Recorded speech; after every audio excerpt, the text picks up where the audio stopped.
मुंबई की गलियों में बसने वाला करीम कोई बड़ा आदमी नहीं था, बस एक आम इंसान जिसके पास सपनों से ज्यादा जिम्मेदारियां थी।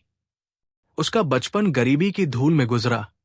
पिता ने बहुत पहले साथ छोड़ दिया था और मां ने अपने आंचल को ही उसका आसमान बना लिया था।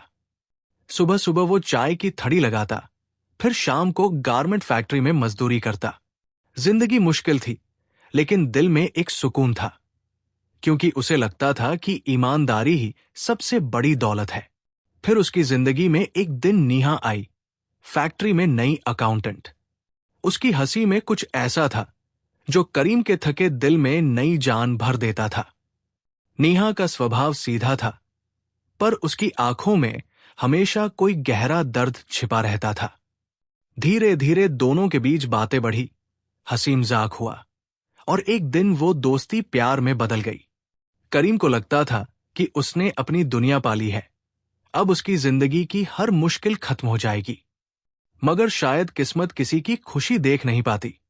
एक रात फैक्ट्री में अचानक आग लग गई। लोग चीखते हुए बाहर भागे, धुआं हर तरफ भर गया। करीम ने नेहा को ढूंढने की कोशिश की, पर वो कहीं नहीं मिली। जब आग बुझी तो मलबे में उसकी जली हुई लाश मिली। वो मंजर देखकर करीम का दिल टूट गया। पुलिस ने इसे हादसा बताया, पर करीम के दिल को यकीन नहीं हुआ। उसे याद था, आग लगने से कुछ पहले उसने फैक्ट्री के मालिक राजेश को नेहा पर चिल्लाते हुए देखा था। उसने पुलिस को बताया, मगर गरीब की आवाज कौन सुनता है। सबूत मिटा दिए गए, फाइलें बंद कर दी गई। उस दिन से करीम का दिल मोहब्बत से नहीं, बदले से जलने लगा। करीम ने हर दिन राजेश का पीछा करना शुरू किया। वो उसके ऑफिस के बाहर घंटों खड़ा रहता, उसकी हर हरकत पर नजर रखता। उसने राजेश के गैरकानूनी धंधों के बारे में पता लगाया, नकली बिलिंग, टैक्स चोरी और कई औरतों का शोषण। उसे एहसास हुआ कि नेहा अकेली नहीं थी, वो भी उस दरिंदे की एक शिकार थी। रातों को करीम नींद में नेहा की आवाज सुनता, करीम, मुझे इंसाफ दिला दो। और तब उसकी आंखों में सिर्फ एक चीज जलती, बदला। दिन बीतते गए, करीम के चेहरे पर मासूमियत खत्म होती गई।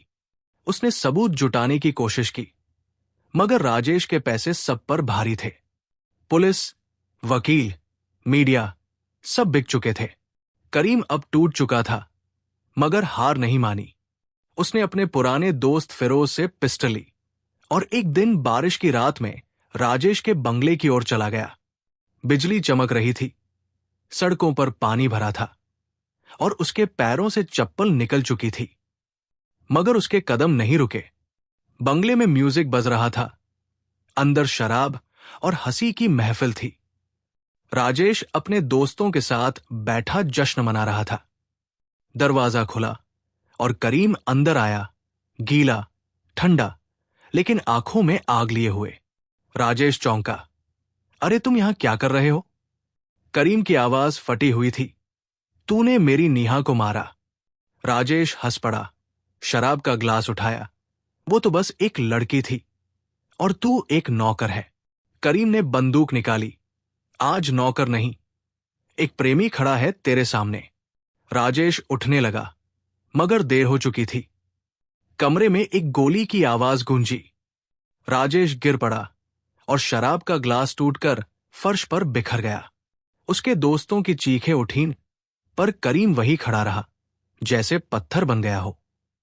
फिर उसने पुलिस को खुद फोन किया, मैंने अपना इंसाफ ले लिया। पुलिस आई, उसे गिरफ्तार कर लिया गया। अदालत में जज ने उसे उम्र कैद की सजा सुनाई। सबने उसे गुनहगार कहा, मगर करीम के चेहरे पर एक सुकून था। उसकी आंखों में अब दर्द नहीं, बस नेहा की यादें थी। जेल में वो अक्सर आसमान की ओर देखता और कहता, नेहा, अब तू चैन से सो जा। साल बीतते गए, उसके बाल सफेद हो गए, चेहरा झुर्रियों से भर गया, मगर नेहा का चेहरा अब भी उसकी आंखों में जिंदा था।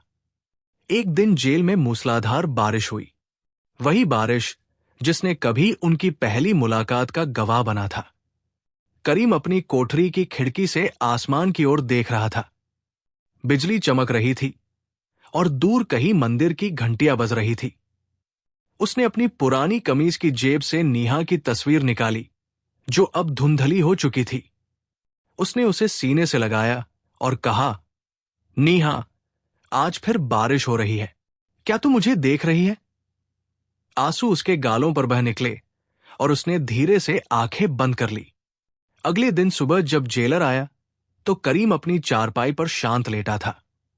उसकी सांसें थम चुकी थी, उसके होठों पर मुस्कान थी और उसके हाथ में नेहा की तस्वीर। उसके पास एक चिट्ठी मिली। इंसाफ मिल गया, लेकिन दिल खाली रह गया। प्यार कभी खत्म नहीं होता, वो बस दर्द बनकर जीता रहता है। जेल की दीवारों पर वो चिट्ठी आज भी टंगी है और हर बारिश में जब हवा चलती है तो लगता है जैसे वो चिट्ठी खुद बोल उठती हो। मोहब्बत और बदला, दोनों में फर्क बस इतना है कि एक दिल जलाता है और दूसरा दुनिया। मुंबई की वही बारिश अब भी गिरती है, सड़कों पर वही चमक, वही भीगी हवाएं। मगर जब कोई अकेला लड़का भीगते हुए किसी पुरानी इमारत के पास खड़ा होता है तो लगता है जैसे उसकी आंखों में भी किसी नेहा की यादें तैर रही हों।